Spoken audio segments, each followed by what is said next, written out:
Hello everyone, in this video I'm going to show you how to add overlays to your videos or clips in CapCut.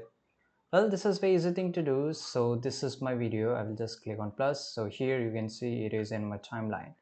I can just crop the end age or whatever the video selection I want, right? So for example, I want only this, right? And here this is the another one. So I will just click on plus and it will be available here. Well, this is way too long. So what I will do, I'll just delete it. And for example, I will just click and hold and put it here, right?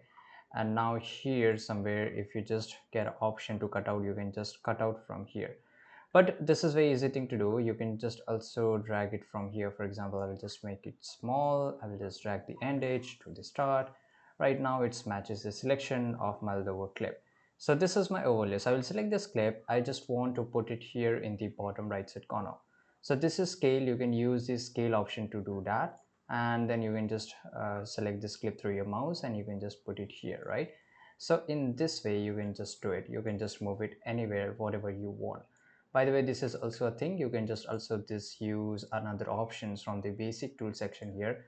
Whatever options you can want to do it, you can just do it, right? So this is how you can put an overlays. For example, if you want to put a different kind of overlays, for example, it's a video overlay.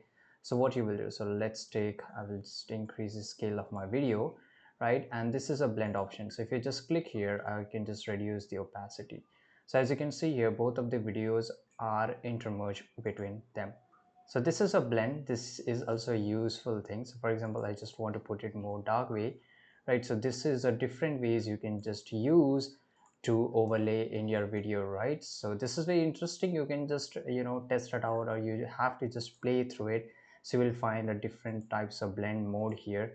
Same way, if I just turn off this blend, it will just go back. This is stabilize or something, right? So these are the major things which we use while overlay in the CapCut. So I hope you found this video very useful. Subscribe.